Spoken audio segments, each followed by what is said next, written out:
Hello everyone, welcome to Pronounce It with Eleuteria. In the previous lesson, we studied how human beings produce speech and what organs are responsible for the production of speech sounds. And the video about this lesson, it's available on the card. Just click on the link and watch the video. Well, for today's lesson, we're going to have a look at English vowels. We have that standard vowels that we know that are E, and O, and U. But we will learn today that we have way more than that in English vowels. We have a large number of vowel sounds in English language. So let's start by defining vowels. What are vowels? Vowels are sounds that we produce without any articulators touching. That is, we produce them without any obstruction to the flow of air. We've seen in the previous lesson that the air comes from the lungs, the trachea takes it to the larynx, and then from the larynx it goes to the vocal tract and finally gets to the mouth. So that process occurs without any obstruction. The air passes by unimpeded during that process when we articulate the vowels. And how do we classify vowels in English? And we can use these two aspects to classify vowels in English. We can use the tongue height, how high the tongue is or how low it is when we articulate the vowels, or the lips shape. If we round the lips, if the lips are spread, and this kind of things we are going to learn in today's lesson. Starting by classifying vowels according to the tongue height, we have front, back, closed, and open vowels. So, what are front vowels first? Front vowels, do you see? Let's consider this as human tongue. When we pronounce vowels like E, and our tongue, the front part of our tongue is raised. So this is why they are called front vowels. Let's practice pronouncing the front vowels. E, and A. So we notice that our tongue, the front part of our tongue, is raised. So this is why they are called front vowels. Moving on, we find back vowels. Why are they back vowels? Because the back part of our tongue is raised. Let's pronounce U, O, and A. The back part of our tongue was raised, if you pronounce them correctly, of course. And then we have these ones, close and open. What are closed and what are open vowels? Let's try now pronounce E, U, E, and U. So, where did the tongue go? If you pronounce them correctly, you will notice that your tongue was raised and is tending to touch the hard palate. So this is why they are called closed vowels. And finally, we have open vowels. Open because the tongue height when we articulate the sound is lower. It's not raised, but it's lowered. So this is why they're called open vowels.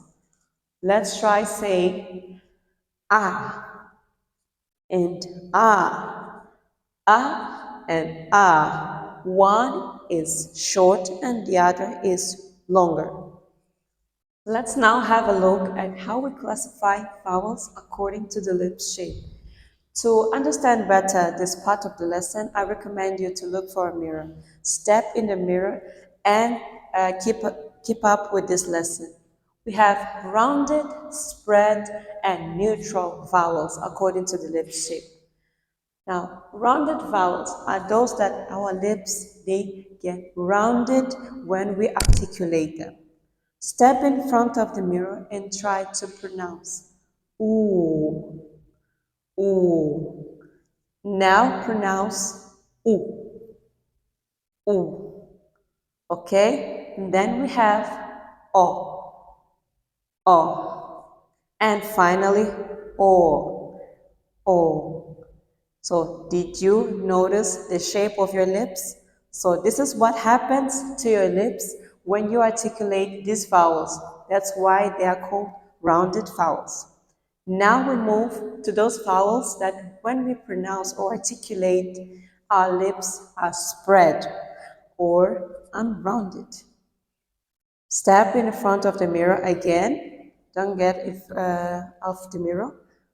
Pronounce E, E, E, E, or E, and E. So, did you notice again the shape of your lips? Your lips were not rounded, but they spread. So, that is why they are called spread or unrounded vowels. Now, finally, we have the neutral. Why are they neutral? Because when we articulate these vowels, there is no sign of roundness or unroundness. They don't seem to be rounded nor unrounded, so that's why they are called neutral. So these are the vowels that we consider neutral. And then and the schwa vowel. So no, our lips are not spread, but they are not rounded. That's why these vowels are called neutral. Now let's have a look at the variations of vowel sounds. We have many vowel sounds in English language, and for today's lesson, let's focus on the first two types of vowel sounds that we find in English language. We have short vowels and long vowels, but we also have diphthongs and triphthongs, which is something I'm going to teach you in the next lesson. Don't forget to subscribe to see the next lesson about diphthongs and triphthongs that are also vowel sounds. Now, going back to short and long vowels. We consider short vowels the ones that are shorter in length. Yes, sounds repetitive, but that's how it is. They're short because they're short in length. And we consider short vowels a, e, I, o, u, and Again, a, e, I, O, U, and These are the short vowels. Did you notice that when you pronounce, you didn't take long? So that's why they are called short.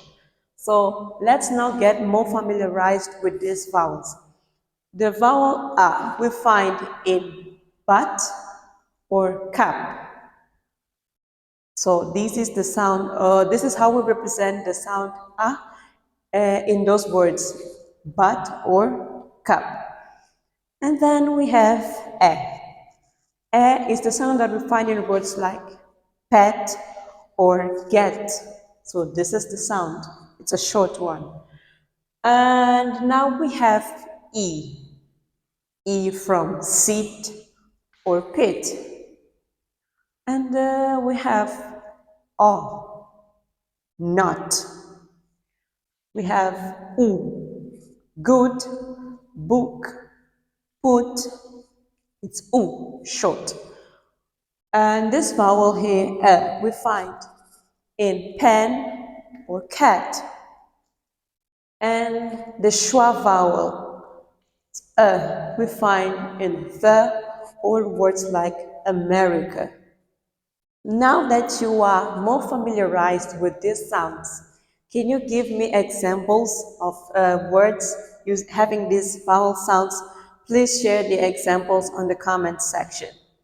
Let's now look at long vowels. Why are they long? Because their length is relatively longer than the short vowels. So when we pronounce them, we take longer than when we pronounce short vowels. So, what are the long vowels in English? We have e, a, o, u, and e. So where do we find this vowel? First. We find in words like he or g.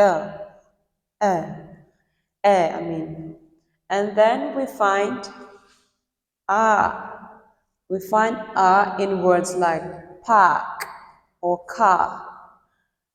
We have the vowel o. We find o in words like coarse or broad.